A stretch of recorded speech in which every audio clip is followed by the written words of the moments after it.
But the first half will feature Outside Joke. I'm not the only member of Outside Joke.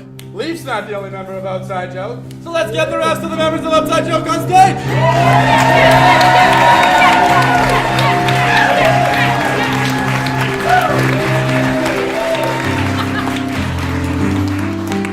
Chad, can I just say something first?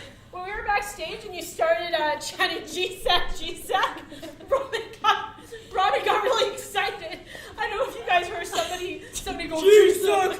It was Robin in the backstage. It was me. It was a lot funnier at the time. Now, from that way to this way, we are... Toby!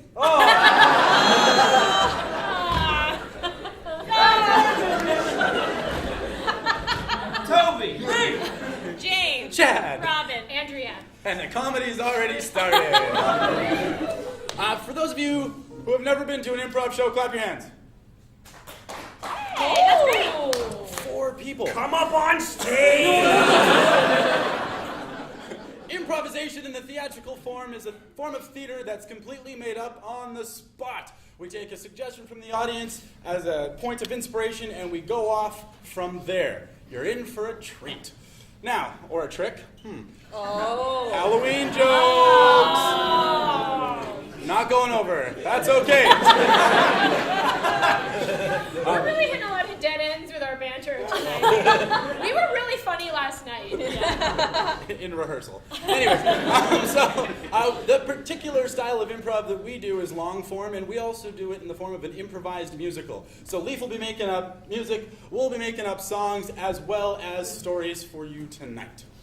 Now, to get ourselves started, we need an object. Now, before I get that object from you, I just want to warm you up. So on the count of 3, if everybody could yell out their favorite place to go on a Sunday afternoon. 1, 2, 3. Jesus! I heard the river. Maybe for a bottle of beer or for a little fishing pole.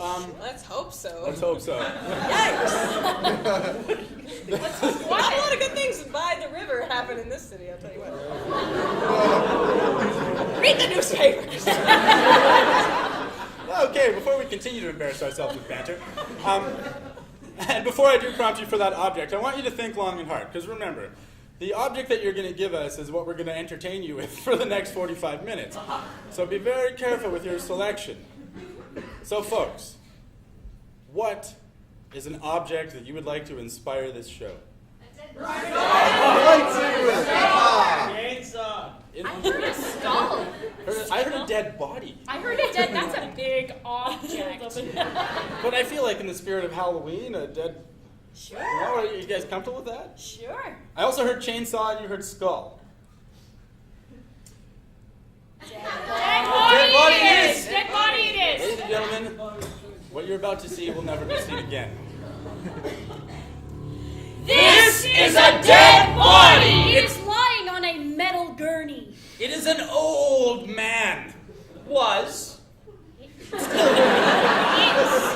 was and is a man.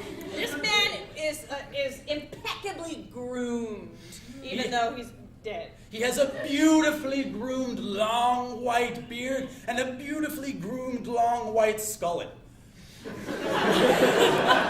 He is still clothed in the clothing he was wearing the day he died. He has a denim shirt on and a leather vest. His shirt is tucked into a pair of denim jeans, and he has a brown leather belt with a silver buckle with an eagle on it. This man is on a metal gurney in the morgue of a general hospital.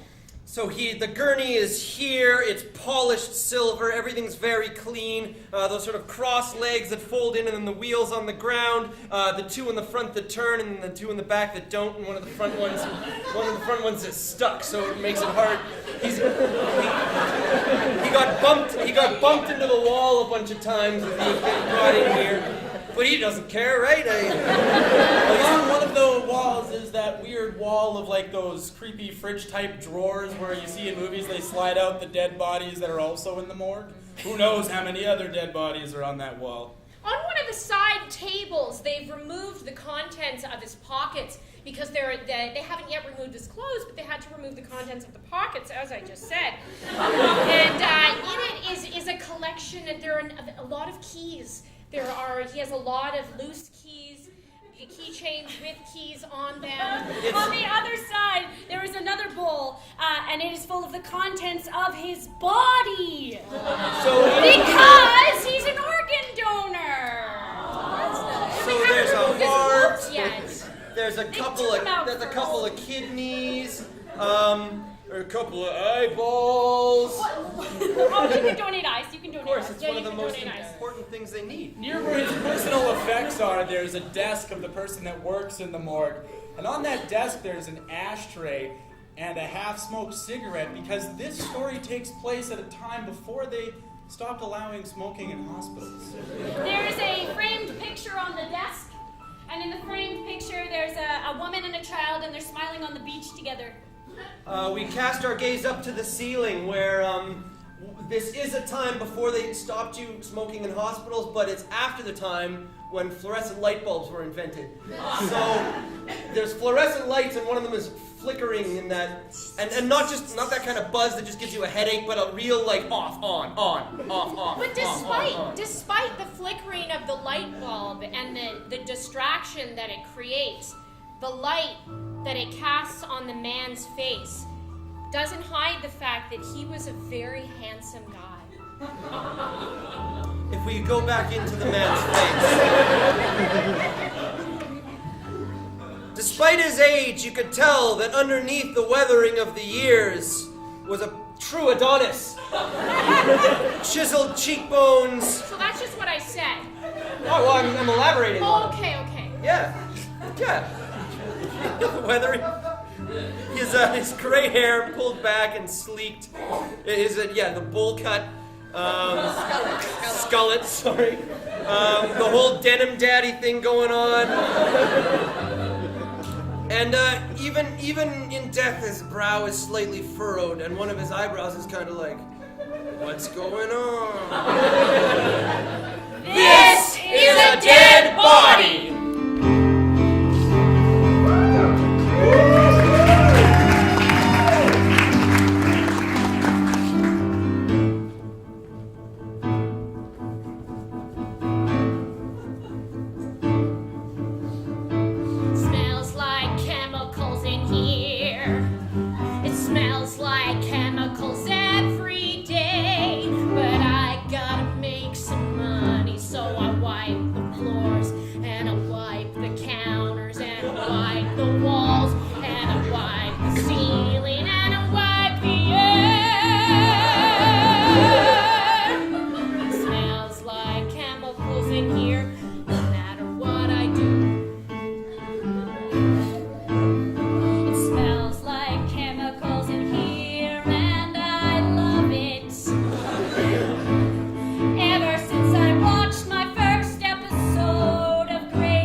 When they go to med school.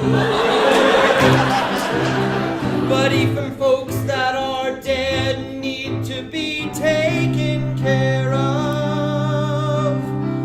So I categorize them and I straight up sanitize them, and I put a little tag on their toe and shove them in here. It smells like chemicals in here and dead bodies too. I push them around this hospital. What do you do? I don't want to die.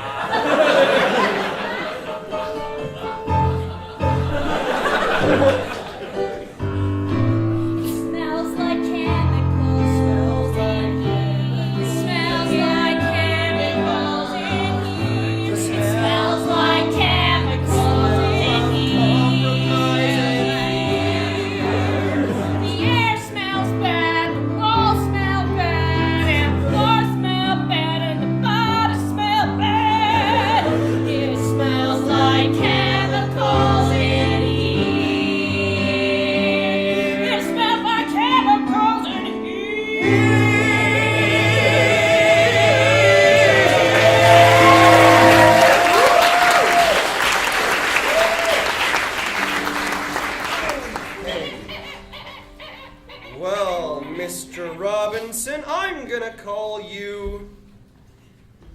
I'm gonna call you Pete. Yeah. I like to give the bodies names. It's great. It's great. It's helps personal. It helps you personalize your relationship with them before you take out all Tear the 'em parts. open! Yes. The other one died on board 4. I'll just leave him right here for Okay. you. Thanks, Igor. I take your 15 now if you It's want. Igor, Sorry. not Igor. I'm sorry, Igor.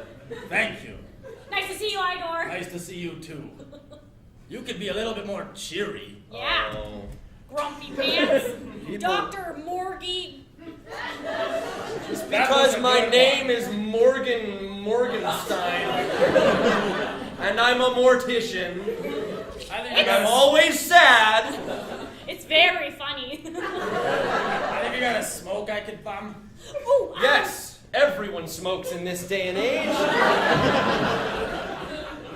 There you go. Heck, light it up right in here. You give me a... Yeah, hey, one for you too there, Pete. Last one before you hit the old dusty trail. You know, I have a feeling tonight's gonna be a busy night. Why's that? I can feel death in my bones. Osteoporosis? No, not my own. Not my own death.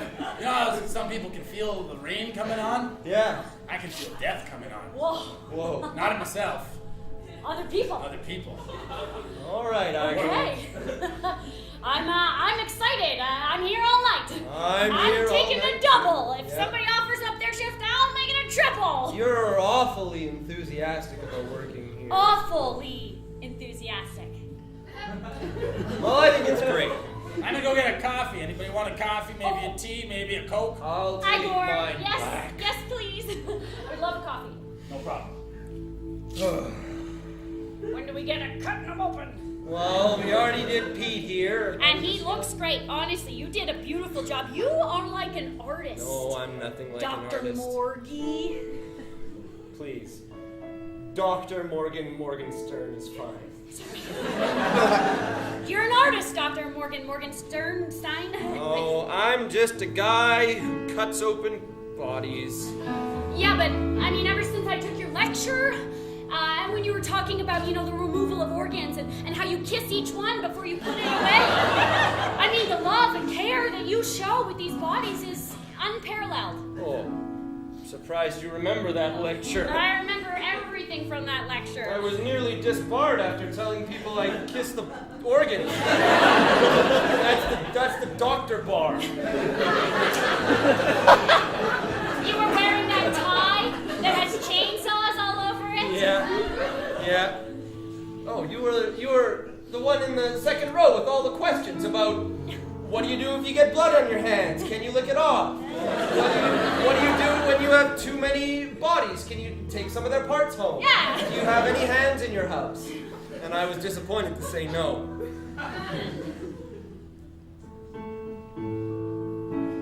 I'll just get started, maybe. Okay. It's funny. I never thought I'd be able to work with an assistant like this before, but usually it's pretty lonely down here in the The corpsetorium. corpsetorium. Is Pete's family gonna come for him? Oh, I don't know. It's awful lonely to end up in a morgue. That's right. No one to claim you. That's right. I have a second bedroom at home. What? No. We can't be doing anything like that. No, of course not. I mean, who would want to give, someone a final resting place that was warm and loved? It's awfully lonely in a morgue. It's awfully lonely in a morgue. It's awfully lonely when you're a corpse. And it's awfully lonely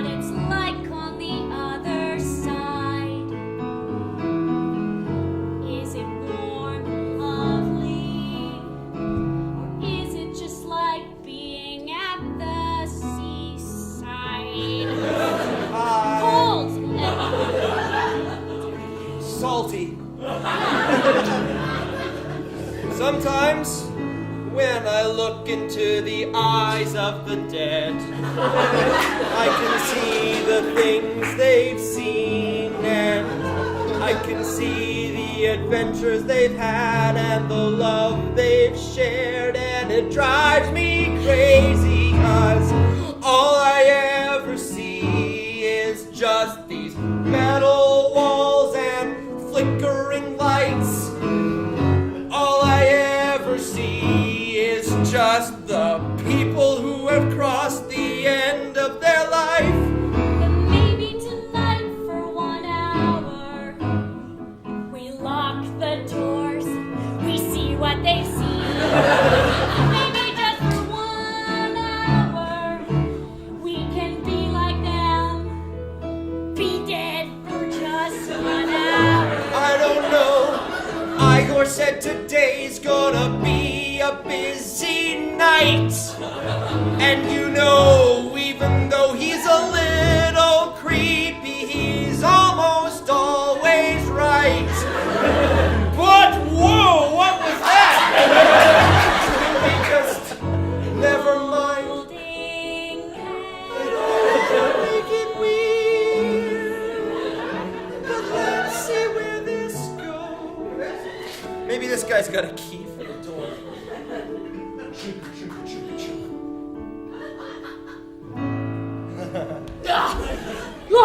Where's the nurse? Is this supposed to be emergency room?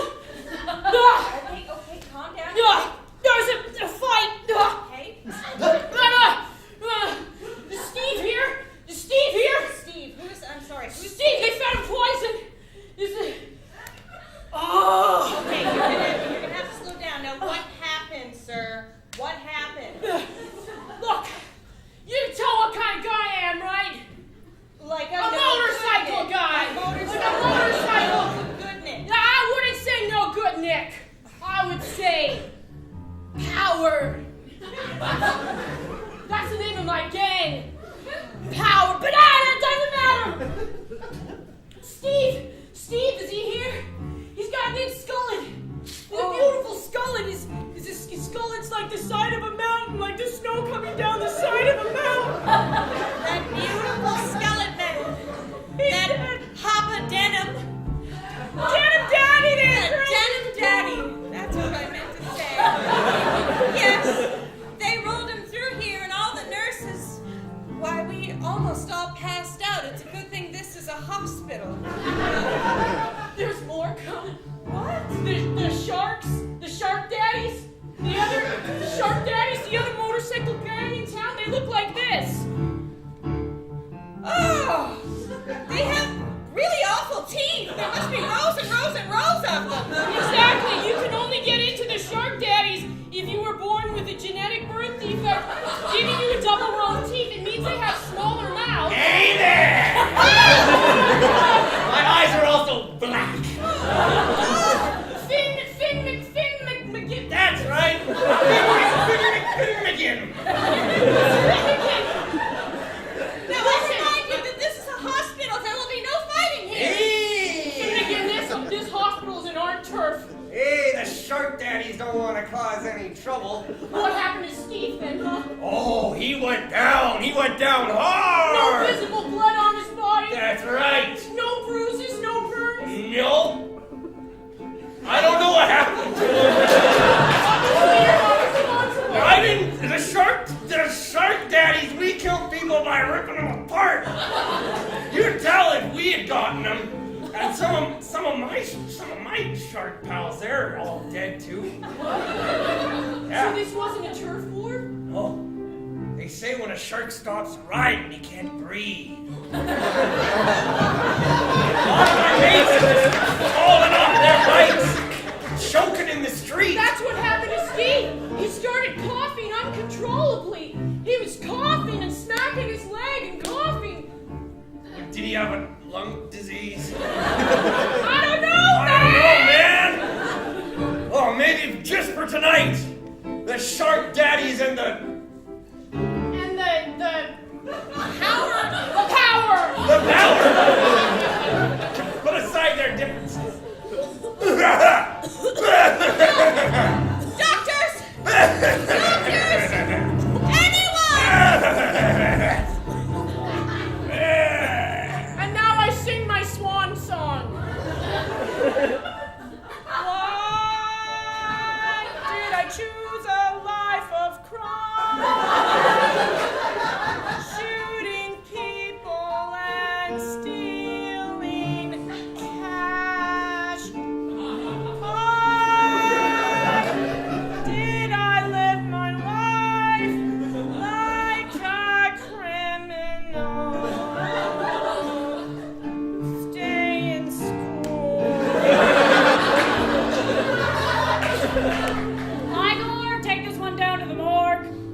one's dead too. I did the 3-arm test. It didn't stand. I'll take this one first because he's closer to me. Sure.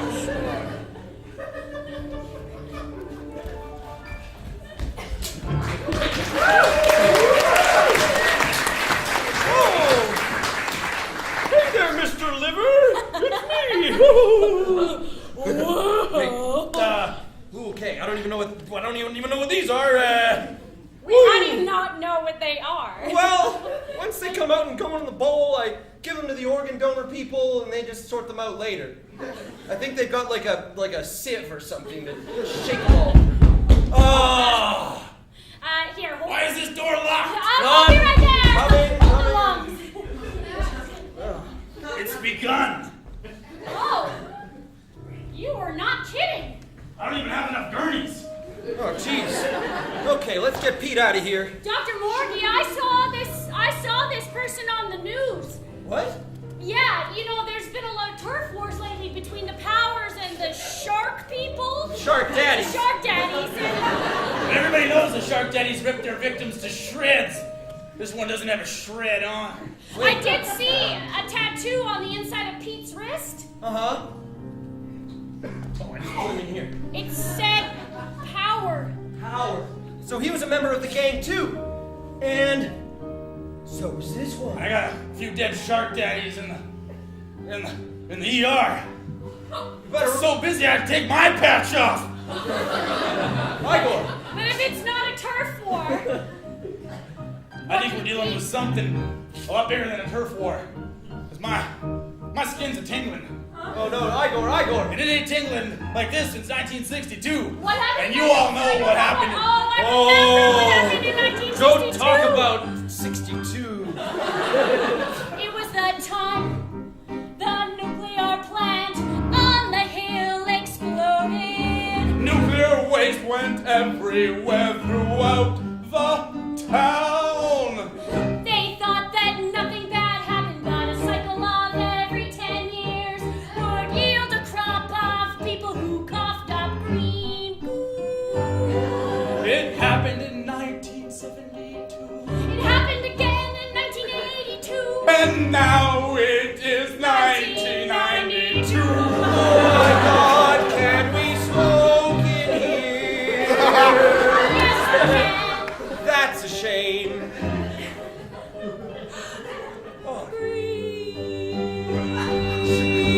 He's got the goo on his face as well. There's goo on that one's face as well. It must be burned. You can't keep a body around when there's green goo. We could be all infected with radioactive jelly ooze.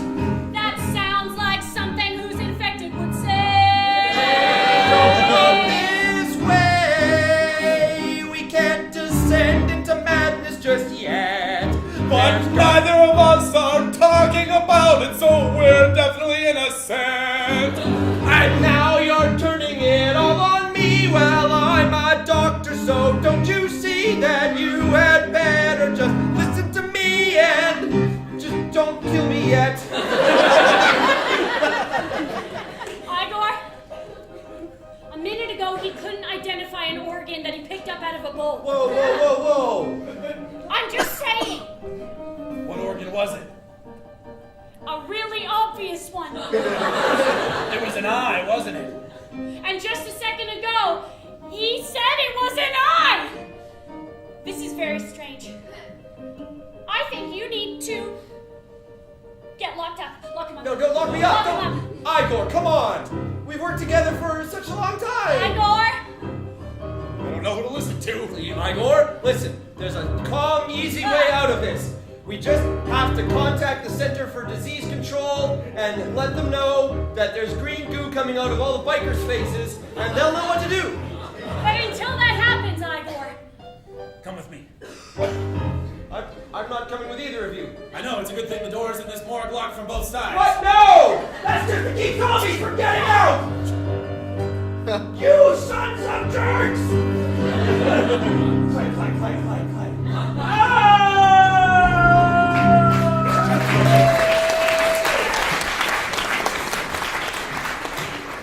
Hello and welcome welcome to the 6 o'clock news.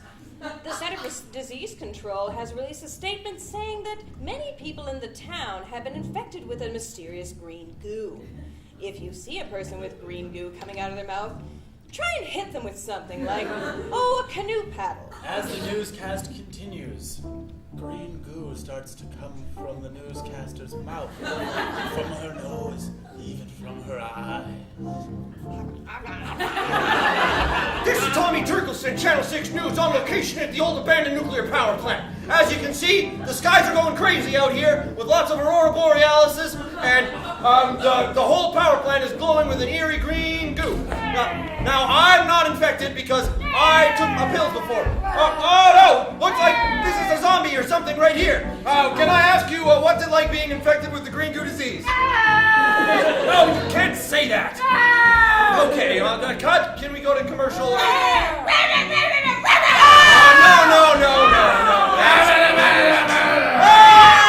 This is Tommy Turkelson signing off. If I don't make it through the night, remember to tune in tomorrow night for WWE Raw, brought to you by Snickers.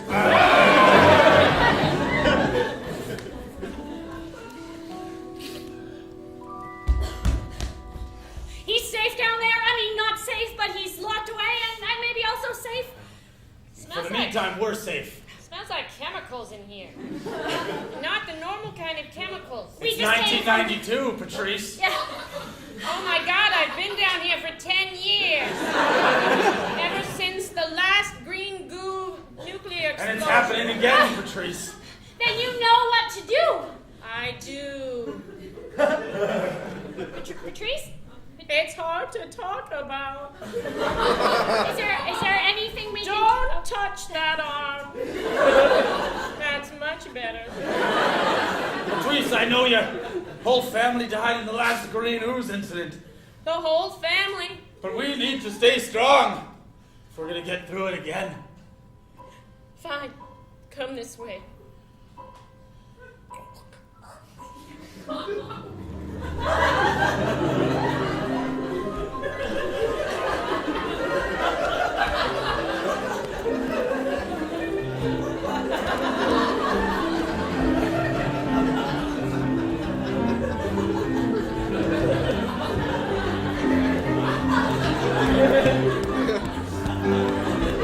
Passed by a row of guttering torches on a stone wall behind them.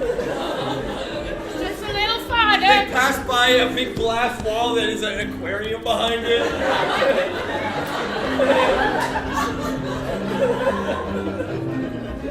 There's another stone wall, but there's like dinosaur bones partially exposed. And then they walk over a rock bridge that is actually above a 700-foot pit filled with lava. And finally, they arrive in the cafeteria.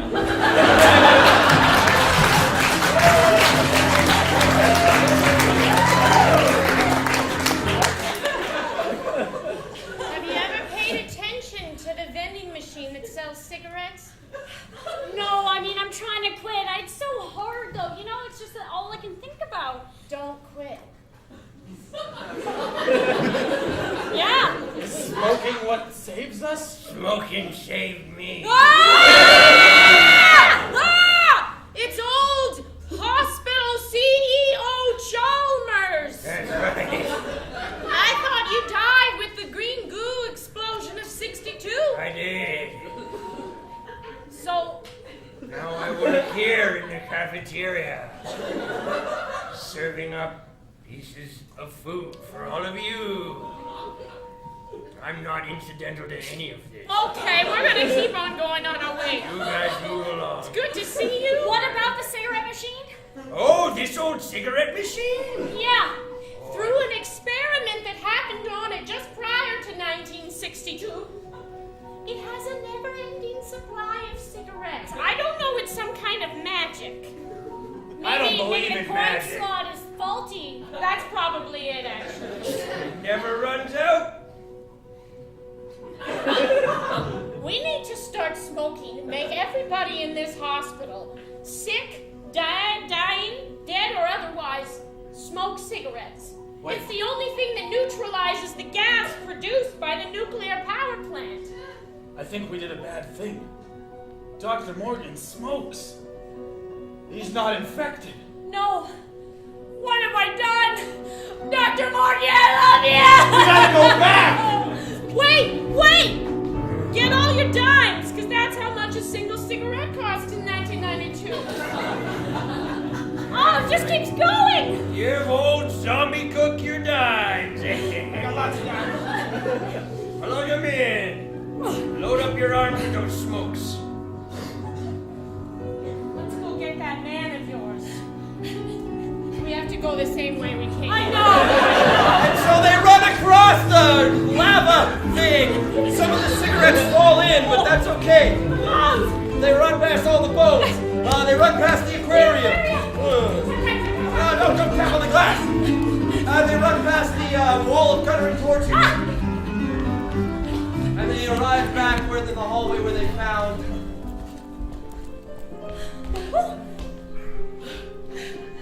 It's a big hospital. Yeah, it's hard when you're a smoker. Hard to run. Quick, give her a cigarette. Here, I got a light. Oh, no, my doctor says I'm not supposed to smoke. Smoke them if you gotta. New doctor's orders. Really? Yeah. Did you Oh, I did, but it went out. Dr. Morgie! Ah, get out of here, you! No. Don't look at the peat! You smoke. I do smoke. Means you're immune to the goo. What? You're immune to the goo. What are you talking about? You're immune to the goo. You two jabronis locked me in here! I know. With nothing but peat for company! Look, it was a knee-jerk reaction. But we went all the way to the cafeteria and we learned something real important to the plot of this story. That's if you're a smoker, you're not going to be infected by the goo. Yeah, it's a horrible catch-22. You either die in 60 years or right now. I've already been smoking. Can I have one of those ones? You can have this one. Oh, but it's got your lipstick on it.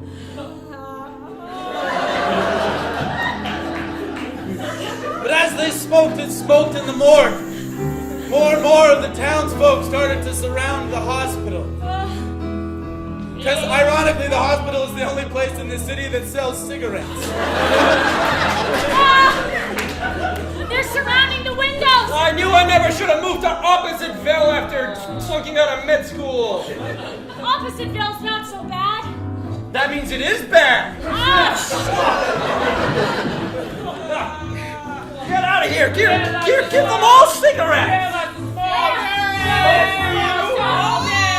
Smoke for you, Igor. Get some more. Smoke for you. Jimmy smokes. Give them the smokes. We gotta give them all smokes.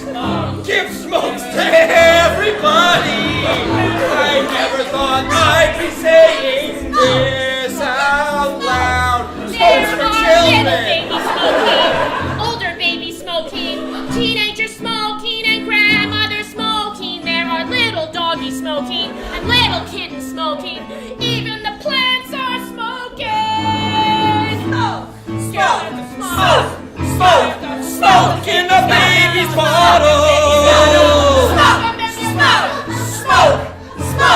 Smoke in the nana's Smoke. Do you hear that? Nope. Exactly.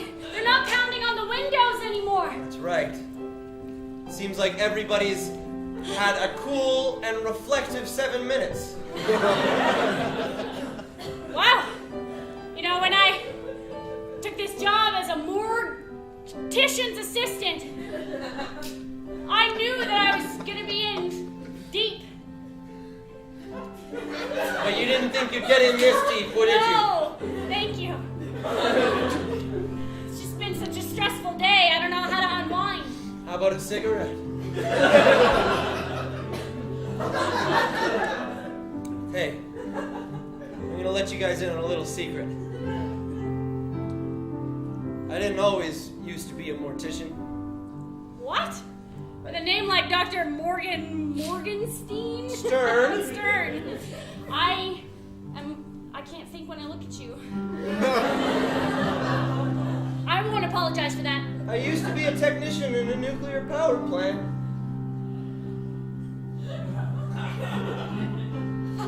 Until one day, I was smoking in the reactor chamber. Because they used to let us smoke anywhere. So you're how old? That's the thing about cigarettes and combining them with nuclear reactions. They both make you live a real long time. But I was hubris! Hubristic. I smoked pack after pack in that reactor chamber, thinking that the cigarettes would keep me safe from the radiation, like it is for all the people outside. But really, I was just making the radiation carcinogenic. And so, when the plant eventually exploded because I fell asleep with the cigarette, burned down the whole panel, blasted the whole town. I made it so that the only way to not be radioactive was to smoke. I feel like you probably could have just told everyone. No. Just when it happened, you could have told them. No way. You could have told them. I couldn't do it. Hi, everybody. There's an announcement that just came in on the fax machine from Premier Gary Philman's office. What's it say? Premier Gary Philman, who many people that work at this hospital are too young to remember. He introduced Philman Fridays. That's right, unpaid Fridays for Fridays. public service. That's right. Well, he did that already, but now what he's doing is saying that there's no smoking in public places. And he's building a big hydro dam called Manitoba Hydro. So we're gonna get all our power from the water. And that big nuclear power plant is gonna be turned into the Johnston Terminal.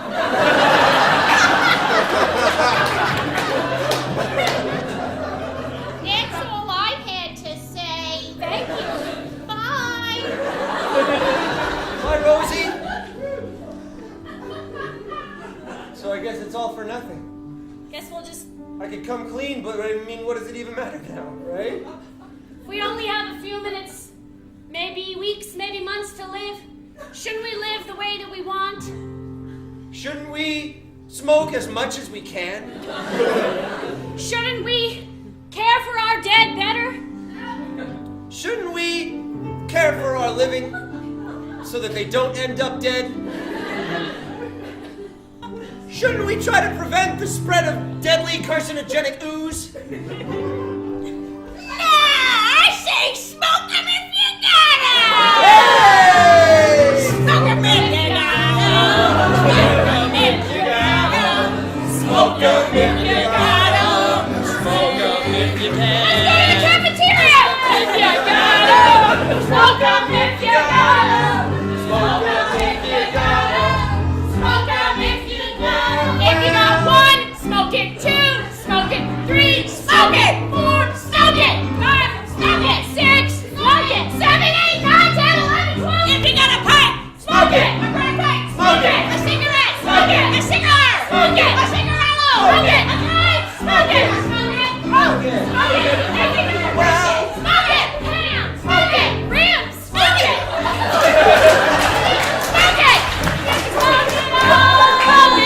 Well, we can poison the planet with nuclear waste, or we can poison ourselves with that Marlboro taste. Poison each other and poison the sea, but you'll never take my smokes away from me. from Smoke 'em if you got 'em. Smoke 'em if you got 'em.